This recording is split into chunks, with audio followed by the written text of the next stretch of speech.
Jimmy Kimmel returns, The Mandalorian and Grogu plus It. Welcome to Derry both dropped trailers. Tom Holland and Henry Cavill both suffer injuries stalling productions. Weapons is getting a prequel about Gladys, and there's so much more to break down in this episode of Movie News. What's up, movie friends? Welcome back to Raiders of the Lost podcast, the ultimate film and TV podcast. Our man is hurt. Henry's hurt. Tom's hurt. Ankle. Oh my gosh. It looks like Tom will be recovering relatively soon. There was photos of him. His face is a little scuffed up. He had a concussion. Nothing crazy serious. The initial reports were it said Tom Holland cracked his head open. He rushed emergency to the hospital. Fucking news headlines, man. Insane, man. Unbelievable. People were saying I thought he was gonna die from the reading the headlines. Cracked his skull open. He had a concussion. Yeah, him and another stunt performer both fell during stunts. And I'm not sure how far into the production they are, if they're close to being finished, but this was obviously something that probably happened on a soundstage or a night exterior that we didn't have access to see. Yeah, obviously there's no footage of it. And, stunt work's dangerous. Even Tom Cruise had that gnarly leg injury doing one of his stunts. And he's had so many injuries. Have you ever seen the video of Tom on set? I think it's Mission Impossible 5, where there's a shattered glass sequence. It cut the back of his head, and they were going to rush him to the hospital, but he's to get stitches. He's like, just glue it up. I got to get the scene done. We got to get this scene filmed. And so, that's who knows how many injuries he hasn't reported. Oh, my gosh. Yeah. So it's dangerous stuff, even though these people are very trained. Tom Holland's a highly trained individual. Henry Cavill as well for actors. So it's just a dangerous business. People get hurt. It happens. Henry's is a big time injury. It's just pushed the production back a lot. Yeah. And they're not going to be able to film anything for a while. Whereas Holland, concussion, he's probably on a concussion protocol. They're probably waiting a few days to get clearance before he can go back and do something. So what they did was they took a few days off production, but they're filming now, but with his stunt doubles for stuff, and he'll be back in about less than a week. Yeah, it's like a sports injury. They're on a concussion protocol. They're always checking it, scanning it to make sure, okay, it's safe for them to do active and physical stuff again. But Cavill shared photos of his broken ankle. Oh my gosh, so it's rough. Serious injury, probably had surgery.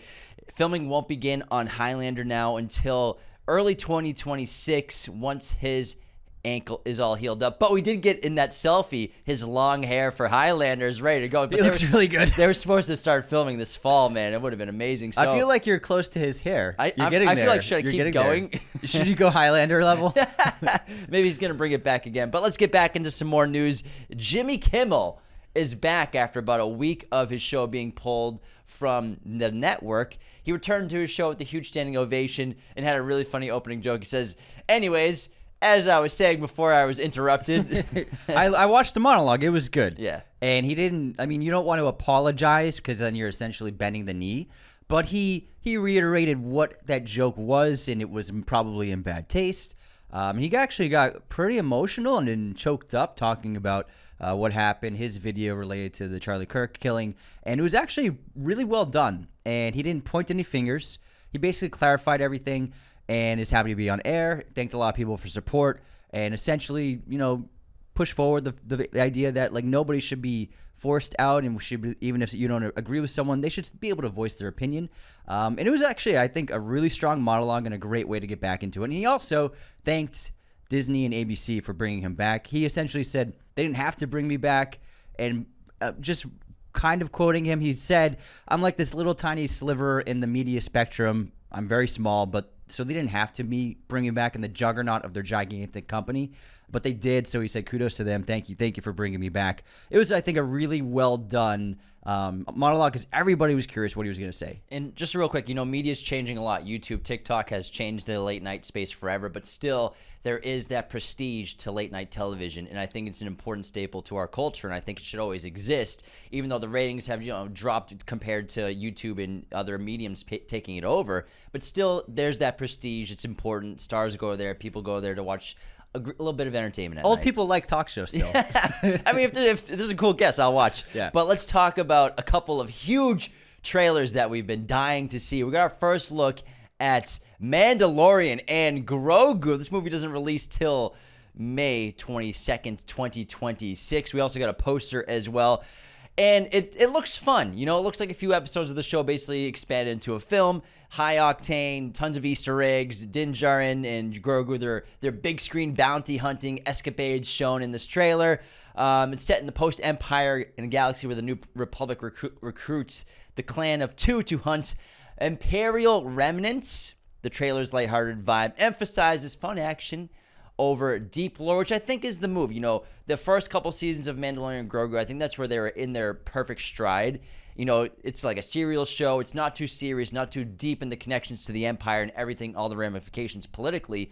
But let's have some fun. Let's go on some adventures. And I think that's what this movie should be. Let's have a good time, do some cool things, and not just have too big of a scope going on. Yeah, also, Ludwig Göransson is returning to the franchise. He stopped composing the music after season 2. After creating the iconic themes of The Mandalorian. Busy working with Chris Nolan, baby. Yeah, when Chris calls, you go, and man. Coogler. And, but he is returning for the film, which is great news. And I think he did a fantastic job bringing some new ideas and themes and tones to the Star Wars universe with the Mandalorian series. And really fantastic music. So happy to have him back on board. And I agree. I think that the post-2000s showed an era of the obsession with connected storylines and overarching stories for franchises where let's get back to more individualistic stories. This story does not need to be connected to the overall Star Wars lore. It does not need to be connected to the Empire or Skywalker Saga or anything.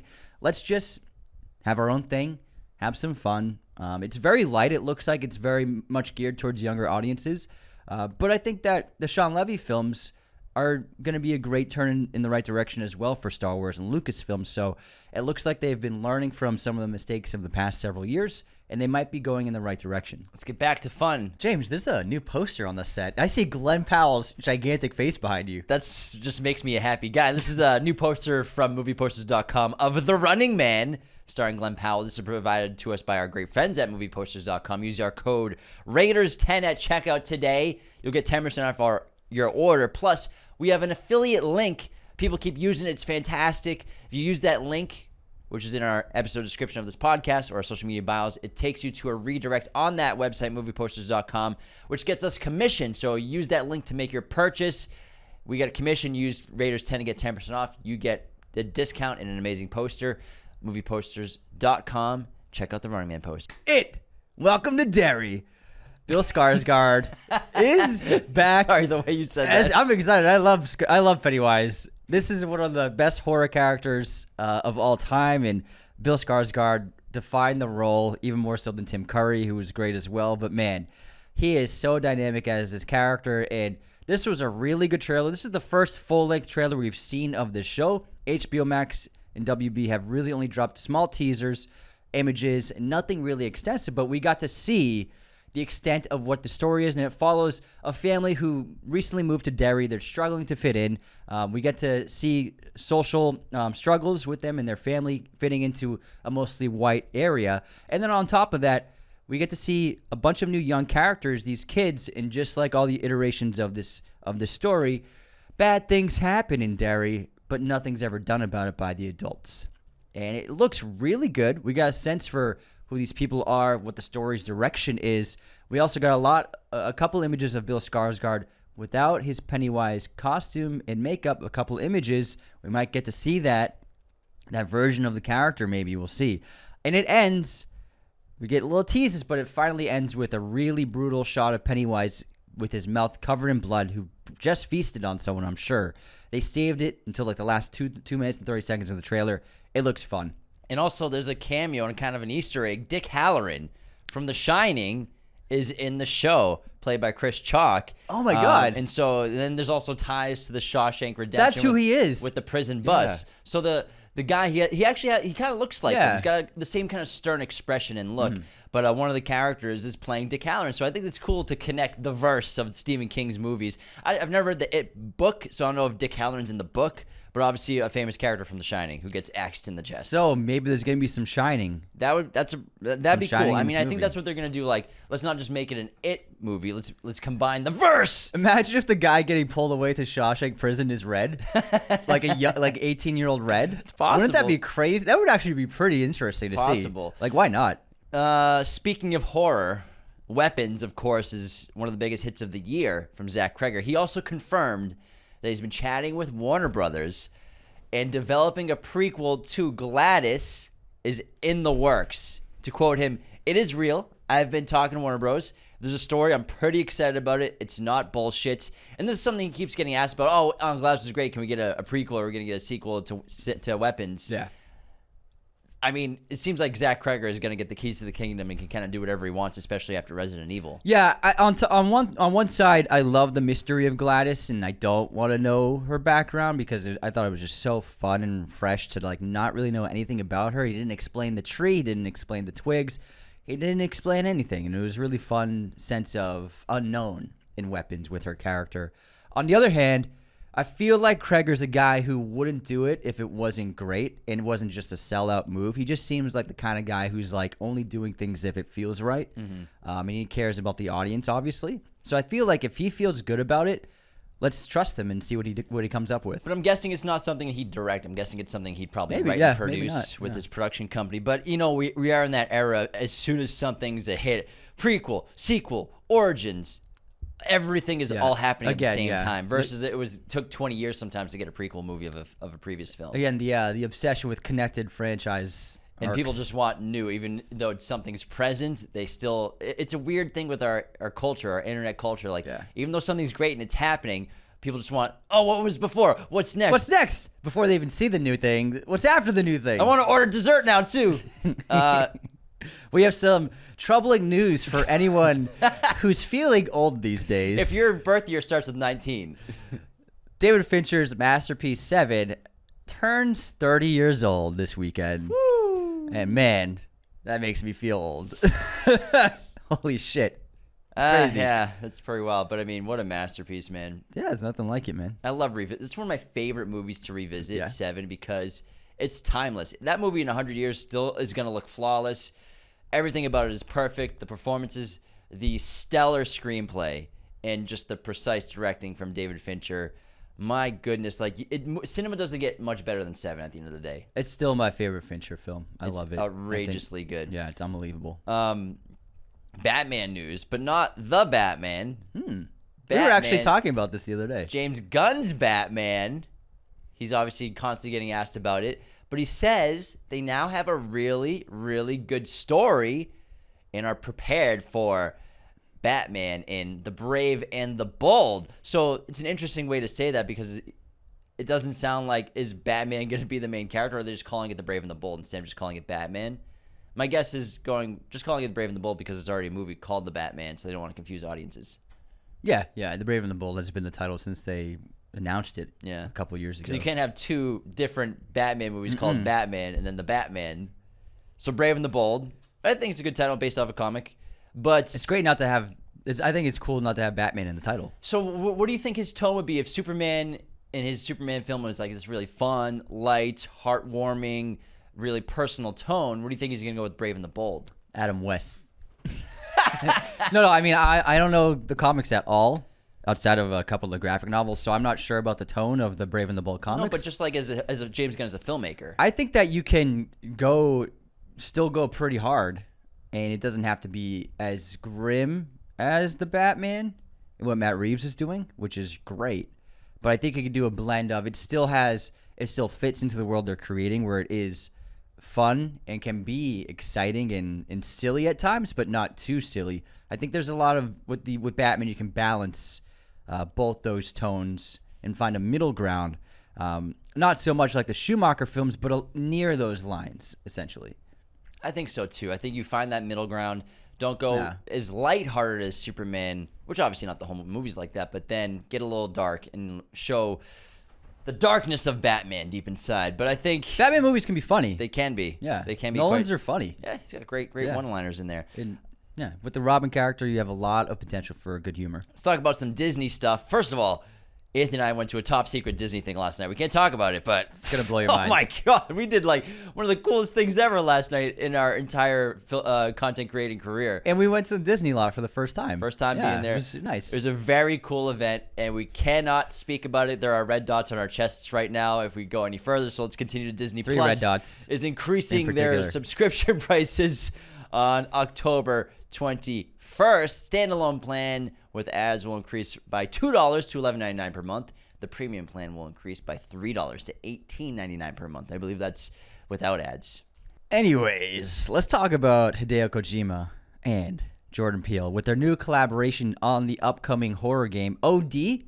Now, this stars Hunter Schafer and Sophia Lillis based on the claimed leaks and rumors There are apparently several film directors that Kojima collaborate with alongside Peele. And if you look at Kojima's Instagram, he's always posting photos of people visiting his studio. It's almost like as cool as the Criterion Closet. Yeah, it's like Criterion Closet of just a photo, though. You pay your homage to him. Now, it's rumored that obviously Jordan Peele has directed parts of this game, but apparently other directors are possible collaborators on different sequences of this game. Guillermo del Toro, Sam Lake, Ari Aster, and Mike Flanagan are rumored and speculated to also be collaborators on this game, OD. And they also dropped a new tease of a sequence of the film in which you play as the character portrayed by Sophia Lillis, which looks great. The in-game facial animations are astounding. It's very, very astounding. Very interesting and so well done. The sequence where you're instructed to light a bunch of candles on a table, and then the last candle you light is a candle of like a little baby's head that actually you have to melt the baby's head to get to the wick, and it's like inside of the candle it's like red, so it looks like you're melting the baby's head, and then something shows up behind her in the room. It looks really incredible. It looks amazing. I've wild. never seen animation that good before in a video game. Let's talk about the Chaperones. So we have a reunion of two young actors who just had a movie out. It's still in theaters. David Johnson and Cooper Hoffman. They're going to reunite for The Chaperones, directed by India Donaldson for A24. The film is set days after Christmas, where three slacker friends are hired to transport a troubled teen actress across the country. Sounds fun. That's great. I don't think it says actress. It just says a troubled teen across the country. Oh, did I? Yeah, I think you added an actress. Oh, I don't think it's an actress. Yeah, you're right. I did add actress. So a troubled teen across the country. I love a good road comedy. Or it might not be a comedy, but if you have slackers, it kind of feels like it's going to be a comedy. Yeah, if there's slackers, it's a comedy. Yeah. And honestly, Johnson and Hoffman look like they're new best friends. Yeah. Sign me up, man, because I thought they were so amazing together. I love that when actors like have like a kind of a kinship and a connection. They keep doing movies together. Yeah. I think with Ryan Gosling and Emma Stone, that really works really well. But, for sure, yeah. But then like I love it when they like team up again and again and again. And again. Pacino and De Niro. Again. More! Here's a new poster released for Return to Silent Hill. This actually looks pretty cool. I'm up for this. I think there's a lot of potential to make a really scary version of Silent Hill. The stars Jeremy Irvine, most famous for his role in Warhorse and a bunch of other British stuff. But I'm all for a new Silent Hill movie. It could be really great.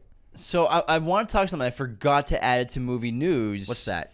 Did you hear about the potential? I don't know if this is rumor or not, but apparently Warner Brothers, in the rumor for the Voldemort casting, is they're looking at male and female actors. Mm-hmm. So that's going to be a very bold move if they cast a female actress to play Voldemort. Now, was this a random headline, or is it like true speculation possible? I'm not sure, but a lot of verified people are saying that Warner Brothers is auditioning both male and females for the role with a potential gender swap for Voldemort. Honestly, you know what? I'm not a fan of that at all. I'm not a fan of that. I'm cool with making the cast more diverse. I think that's great. But I think that Voldemort works as written, and I'm not sure that should be changed. I don't think so. Yeah, I think but that again, I mean, it's whatever. too drastic of a want. change, but they can do whatever they want. I'm not freaking out about it, but I'm just not a fan of that idea. The thing is, they're doing new things with this show. I get it. You want to mix it up, change it up. I don't know if it's true, but it's one of those things that it's a rumor that's spreading. If you could pick a female actress to do it, I feel like someone like Tilda Swinton comes to mind. Someone who could do something so cold and menacing like that. Cynthia Erivo is rumored. Okay, so she's rumored to do it. Yeah. We'll see. I think it's an interesting thing to do with your series. But I did see some new behind-the-scenes footage where they're doing the stuff from the first chapter of the book, the first book, where Vernon's walking around bumping into wizards. Great. I saw a BTS of him bumping into a wizard. That's great. I was like, this is great. This is what I want to see. That's going to be the opening. Like, see, that's what I think you got to focus on stuff in the books that really we never saw in the movies that add so much to the world. That's 100%, fun. But also, real quick news: Denis Villeneuve has started looking for an actor to play James Bond in his film. He's searching for a fresh face British male actor. That's what they're saying. Fresh face. Unknown. Let's go. So wash your faces if you're a young British actor. Do your auditions. Moisturize. They want a fresh face. No, yeah, I think that's smart. Go with an unknown mostly. Yeah, I think unknown is the way to go. I mean, most of the Bond actors were relative unknowns. Daniel Craig was not a household name. No one saw Layer Cake. Timothy Dalton wasn't a household name. You know what I mean? Pierce, not really. I mean, I can't remember. I mean, we were so young when he was coming up, but the Bond character defined. Yeah, name a Pierce Brosnan movie before he was James Bond. I don't know if I could. I don't know. Yeah. But I mean, I think that's the way to go. Don't go with an already A-lister. They never did. They never went A-lister first. That's a good point because then it's like kind of too much pressure. And you're comparing it to their career too much. Yeah.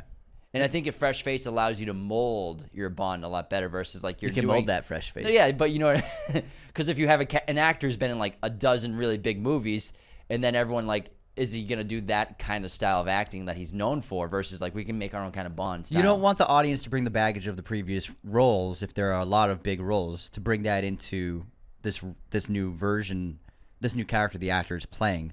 So it makes sense to go with a relative unknown.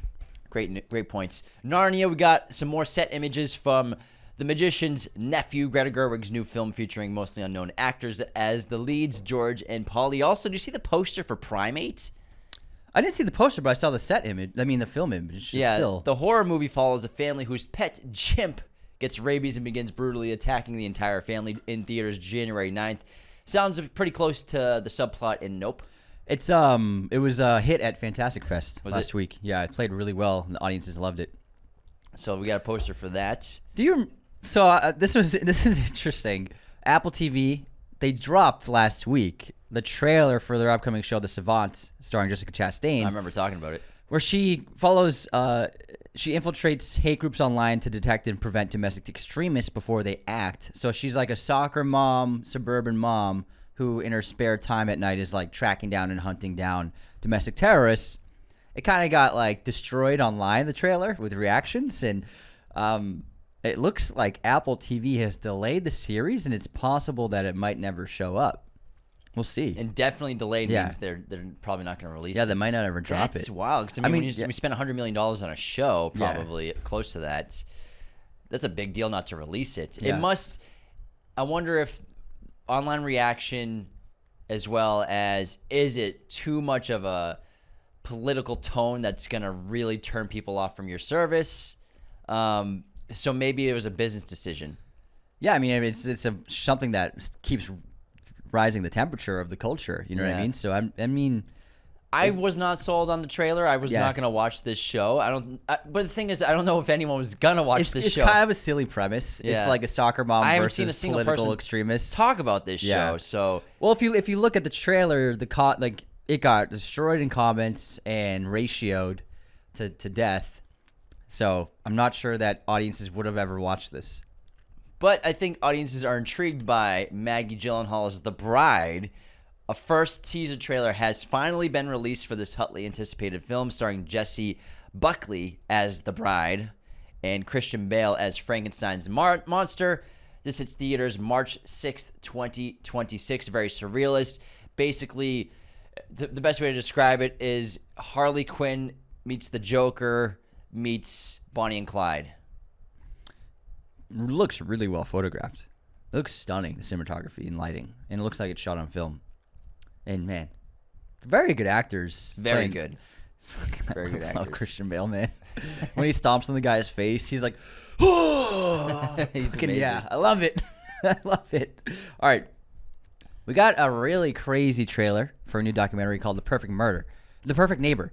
And the documentary is pulled from body cam footage from police officers who had to consistently show up in a neighborhood because one neighbor was relentlessly harassing her tight-knit community, calling the cops on children just playing and making noise around the street.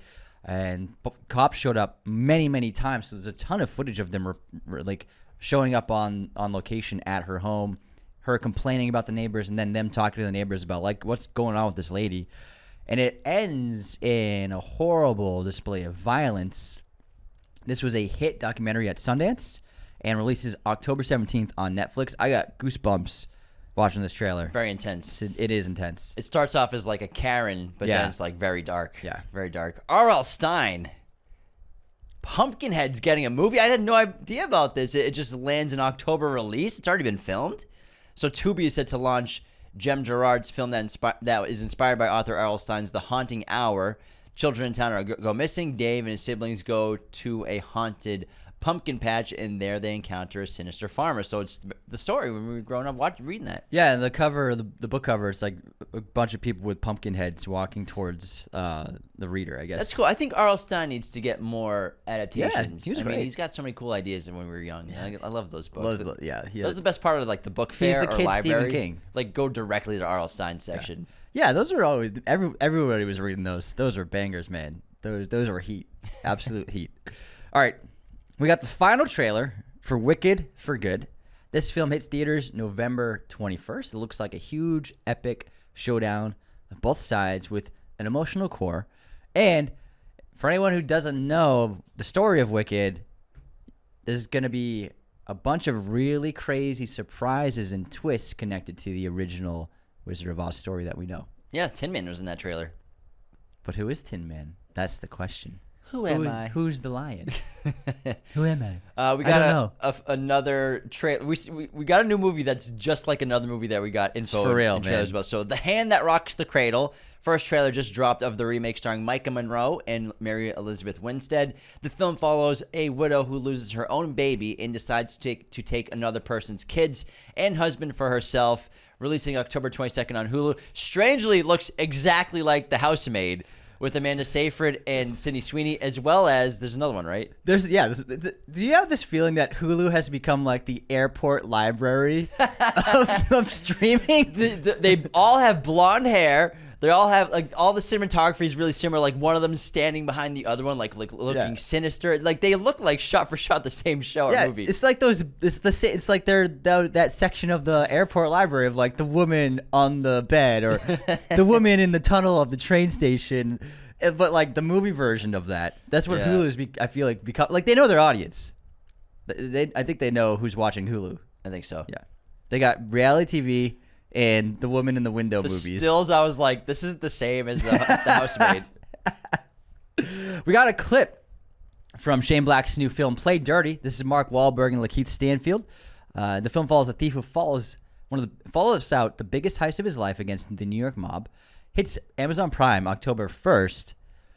We'll see. We shall see. Then we'll see. I don't love it. The final bit of news, the Pluribus. New teaser dropped for Breaking Bad creator Vince Gilligan's new series. And they've been doing a great job of this marketing campaign. Like, no one really knows what this show is about. And there's just little snippets here of, like, these 20-second teasers. And the synopsis that we now know is the series follows the most miserable person on Earth who tries to save the world from happiness. Premiering November 7th on Apple TV+. And this new teaser... she's in Vegas and she stops at this giant billboard that says like something about her. The billboard says her name and stuff. I wonder if this is sort of a movie where the whole world is being placeboed with happiness or medicated to be happy, and maybe she's trying to stop that from happening. I don't know. It feels like almost equilibrium to an extent, or a global sedation sort of situation where she's trying to save everyone from that. That's cool. I like that. That sounds interesting. I mean, we trust Vince Gilligan. He's a great writer. He is. That sounds cool. I'm down. That was a lot of news. That was a lot. And our boys are hurt. Man, Tom and Henry. Sucks to see. Yeah, Tom will be back ASAP. Yeah. But I mean, Henry Cavill, broken ankle. That sucks, man. Yeah, at least he can rip curls on the couch and keep the guns going. He'll just be sword playing on the couch. What a bummer. His wrists are going to be so strong now. They've been trying to make that movie for years. We've been reporting on that for a while, just waiting for it. At least they'll have more time for prep and, more pre-production work, and so they can actually really get everything. Filmmakers always do say, like, it was actually a blessing in disguise. We had time to do this, so maybe that's going to be better for scheduling and all that time, so you can figure it out more. But it's such a bummer. Man, 7 turning 30. Holy shit. In the meantime, guys, We'd love to tell you about the cool Disney thing we did the other night, but we can't. It's top secret for now. There are three red dots on me. You'll find out very soon.